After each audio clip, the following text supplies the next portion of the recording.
แคว้นโบราณด่านเจดีย์มณีเมืองกาญสะพานข้ามแม่น้ำแควแหล่งแร่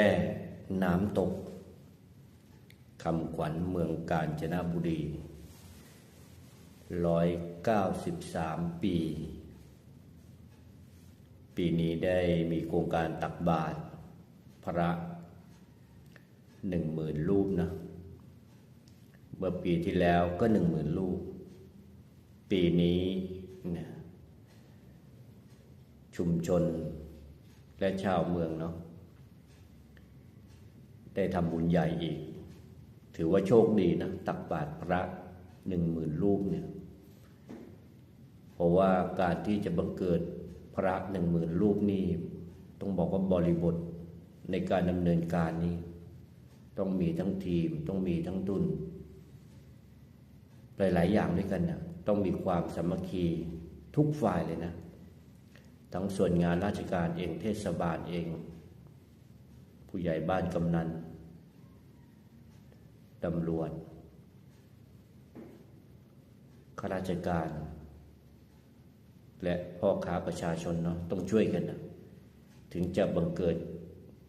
บุญใหญ่ๆให้เราได้ทำบุญกันนะถ้าเราคิดเล่นๆนะถ้าทำบุญวันละองค์นะสมมติองค์ละบาทนะรูปละบาท 10,000 รูป 10,000 วันชีวิตเราคงไปไม่ถึงแน่เลยแต่ถ้าเรามีกิจกรรมแบบนี้นะเราสามารถทำบุญครั้งเดียว 10,000 รูปเนี่ยรูปละบาทนะก็ถือว่าเราโชคดีนะ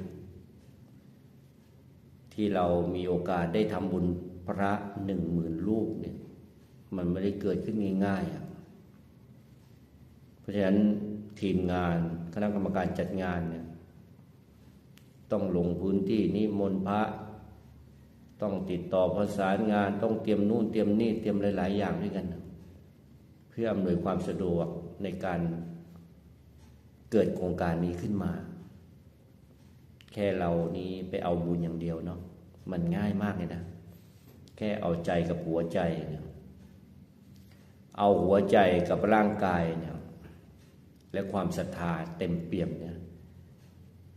สละเวลาเพียงไม่กี่ชั่วโมงเองแต่ได้บุญ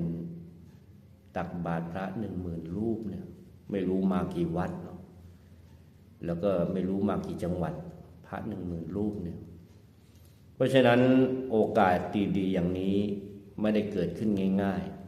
ๆถ้าเราไม่ไขว่คว้าหยิบบุญนี้เอาไว้โอกาสนี้ก็ผ่านไปได้แต่เห็นภาพ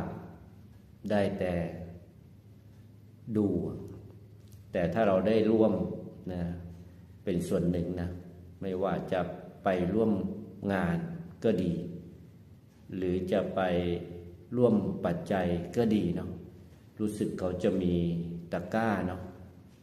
เจ้าหน้าที่คณะกรรมการก็จะจัดตะกร้าไว้ให้ใน1 ตะกร้านั้นก็มีข้าวของใส่บาตรเนาะข้าวปลาอาหารแห้งใส่บาตรเตรียมไว้ให้เราเรียบร้อยเลยเราไม่ต้องไปซื้อไม่ต้องไปหาไม่ต้องหารถวิ่งไปซื้อไม่ต้องไปขนให้มันเหนื่อยคณะกรรมการเขาจัดตะกร้าไว้ให้เรียบร้อยเพียงแต่เราก็ไปร่วม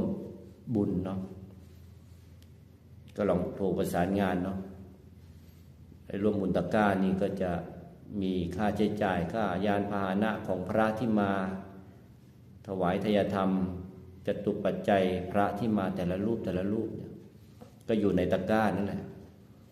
ตะกร้าตักบาตรนี่แหละเพราะฉะนั้นดีกว่าเราเอารถไปซื้อและไปขนแจ้งคณะกรรมการประสานงานเดี๋ยวเขาเตรียมไว้ให้เราเรียบร้อยมีหมายเลขมีโบติดหน้าอกเรา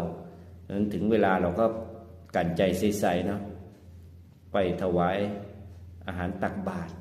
แล้วก็ถือได้ถวายทายธรรมทั้งหมดเลยเป็นค่าใช้จ่ายในการจัดการและดำเนินการก็อย่าตกบุญกันแล้วกันเนาะ